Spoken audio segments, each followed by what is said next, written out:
Hey everybody, we're back and taking a look at some more Dead Man's Hand now that we have the bad and the ugly in front of us. So we're going to take a look at some of the new factions, and there are some new ones that are very, very interesting. So we're going to start off today with the Confederados, and let's just jump right in here. So they got some nice special rules and some really cool cards too. So at least half the faction does have to be armed with a pistol as their sole ranged weapon, and like we've seen here recently with the new edition of the game, if mounted characters are permitted, one character can have a lasso. So something to keep in mind there if you are delving into some of the mounted models and playing that way. So let's jump in. We get 3 rules for the faction, so it's always nice to have multiple special rules. The Rebel yells. So when a Confederado initiates hand-to-hand, the opposing character takes an immediate nerf test. If it fails, it receives an immediate under fire marker. This marker affects the round of hand-to-hand. That is very nasty. So, and as it says above, the Rebel Yell can only be used by a character initiating hand-to-hand combat.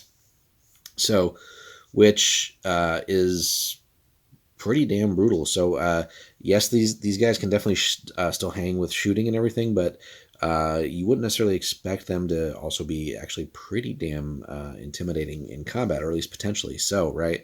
So it's just whenever we initiate a hand-to-hand, and against immediate nerve test. Now, a lot of times you're going to be, the opposing team's going to be passing the nerve test, right? Especially if it's like a leader type character, barring some of the low level models in an opposing faction. A lot of times you'll be able to pass that, but it's absolutely brutal when, again, you're taking this test and you get an immediate under fire marker, which it doesn't have any other restriction on here. It doesn't say like, oh, this can't take the model out of action or anything like that. So really, the Rebel Yell, so like a war cry or a scream here, if failed, could cause that last damage. So that's something that you're just going to have to factor in if you're playing against these guys. Is if they're getting close, they're probably going to try and get into combat just to force that nerf test on you, just to see if they can put that potentially free damage on there. And it's also going to count in that first round of hand-to-hand, which is just absolutely nasty. So that's a really potentially game-changing effect here for them, if they can get into enough hand-to-hands where it's viable, and obviously ideally come out winning on the hand-to-hand as well. And they got some tricks for that too. Then we got Whistlin' Dixie, which is thankfully a once per game here, so that they don't have too many things that are going off constantly in the game. But basically, once per game, the Confederado player can declare that they're Whistling Dixie. So for the rest of the turn, all Confederados receive +1 shooting and -1 to all nerf tests, which again is just like huge. So it's like certainly going to be timed right. Obviously, you're not going to really do that like turn 1, probably not even turn 2.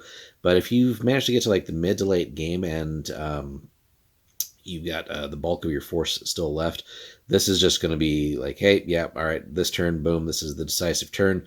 We're going to declare that, and the whole team, right, all the way across the board, +1 shooting. So you can factor in where that's going to pay some really cool dividends on the right kind of weapons, right? Pistols certainly get that much deadlier up close. You have just that built-in +1. So if you're maybe not even in a optimal range, that's almost like a free aim for you. So just really powerful, but then also bumping up their leadership throughout the whole squad here. So really, really strong. So, and again, something you're going to have to, I think to take these guys down, really, you're going to have to really focus on getting a couple of these guys or more killed before we really get to that stage of the game where they're going to want to pull this off. Then the last thing, not so much a special rule, but more just an equipment. We've seen that with some of the other, like the U.S. cavalry and stuff like that. But the captain is armed with a sword, which allows him to force an opponent to reroll their hand-to-hand score.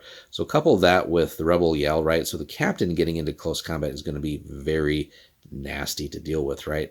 They're going to force that nerve test, and then whatever your opponent's score is, they're going to likely force him to re-roll it if they beat you.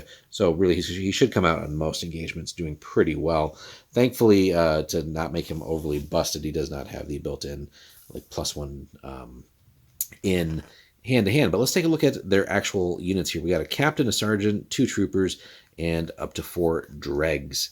So this is another faction that does let us bring in muskets. So obviously, like really just like a once per turn kind of thing as far as shooting goes, but they can hit hard for sure. So the captain's equipment, we have to have him, right? Pistol and sword, pretty standard stat line there. Again, +1 to shoot, no hand-to-hand, 6 rep. Our sergeant, the elite shooter, right, is going to be a step down in everything except he, of course, has the built-in +2 to shooting. Would have been interesting to see him with a sword as well, but again, we'd be approaching, I think, just too many good things for this little faction here. The troopers, again, are going to be your bread and butter. Here's where we can add pistol or musket, but if we want some specialization, here's some just regular long-range shooting. We got the rifle if we want to be super accurate, right, with the double aim possibility, or the repeater rifle as well. So that's really where you're going to have your specialists. So here we probably leave some of the pistols at home, although they're going to be pretty decent with the musket as well. And finally, the dregs, again, are super cheap guys here. They do have the -1 shoot and -1 hand-to-hand. Pistol, right, which, again, get them up close and get some optimal ranges to balance out their -1 shooting. They could get into hand-to-hand too with that, although that -1 is kind of nasty, working against them, and not many hit points to soak up damage. So they're probably not going to do so well. But again, in a pinch, right, if like you got a drag and one of your opponents is close by and they're on their last hit they can take, might as well try and get in hand-to-hand, force the rebel yell on them, and maybe even take them out so you don't have to actually fight. But anyway, up to half of these guys can also have muskets, so probably worth maybe just taking a few cheap muskets here. Take the aim, do your shoot, and the aim should balance out the penalty. Take your shot and then just reload and hopefully just plink a few things throughout the game. You're just hoping for those lucky high rolls there. But let's take a look at their cards as well. So stat-wise, they're normal, more or less, but special rules are pretty good. But a lot of times the special cards can also just add that much more to a faction. So, at the jack here, dying ain't much of a living, boy. Play when one of your characters takes out an opposing character with shooting. The shooting character may take an immediate move action, place a movement marker as normal. So pretty neat there. Just give you some flexibility, right? Maybe we can be a little aggressive, expose ourselves to multiple enemies, but we're trying to take one down. We get that, and then we get a free move, almost like a free duck back or something like that. Or advance us up even further into better positions, or in some other way get into cover. So pretty advantageous there. Queen, you got to get mean. I mean, plumb mad dog mean. Play at any time. Pick one of your characters with at least one under fire marker on it. That character takes an immediate unmodified nerf test. If they pass the nerf test, they immediately remove all under fire markers. So pretty cool, basically a healing card there, right? So probably not ideal to play it when someone just has 1 damage unless it's one of the lower level characters. But a great way to maybe just kind of refresh completely, like your sergeant. Maybe they're on death's door, or ideally, a captain would be great here. Maybe they've got 3 or 4 hits on them. Certainly, 4 hits is dicey if we're about to lose our leader. And then hopefully the opponent doesn't have a queen to counter that. That is pretty nasty. And assuming we can pass the unmodified nerf test on a captain, you got a 2+, and then a 3 up on the sergeant and even the regular troopers. So pretty cool. So a nice sort of ace in the hole there as far as healing them, although again at the queen spot. Finally there, king. It ain't right and it ain't wrong. It just is. Play at any time. Confederados armed with muskets get 2 shots for a single shoot action spent. Second shot applies the -1 for second shot as normal. So pretty nasty here. It seems to apply, right, Confederados, so not just one. So basically like your whole squad here, your whole team. So ideally, if we're building a list here that is going to be geared towards just having as many muskets as we can legally have, that can be some nasty, surprising, just quantity of fire for the opponent to deal with, right? We could just take all the dregs and leave them at pistols, but load up on as many troopers, or not even take dregs, just take troopers with muskets. Although we got to still balance out the pistol part and have half there, so maybe a couple dregs, but whatever. As long as we're having a legal list, but just bringing in a whole bunch of muskets, and rather than them being the one shot, and if the opponent's not wise to this, and you can pull this king off, right? Suddenly, especially if you are in just normal range, take an aim, boom, we're gonna have a shot. And then a second shot, yeah, it's going to have the -1 penalty, but whatever. getting 2 shots out of the muskets will be pretty nasty, especially again if we get some decently high rolls. So king, very powerful card there if we can pull it off. And then finally the ace. It's just bad luck, citizens finding out just how bad luck can be. Play when an opposing character is about to take a nerve test. Test is automatically failed, so that's always nasty. In addition, place an under fire marker on a different opposing character. This can be used to take either character out of action, which is absolutely just a filthy, nasty card, right?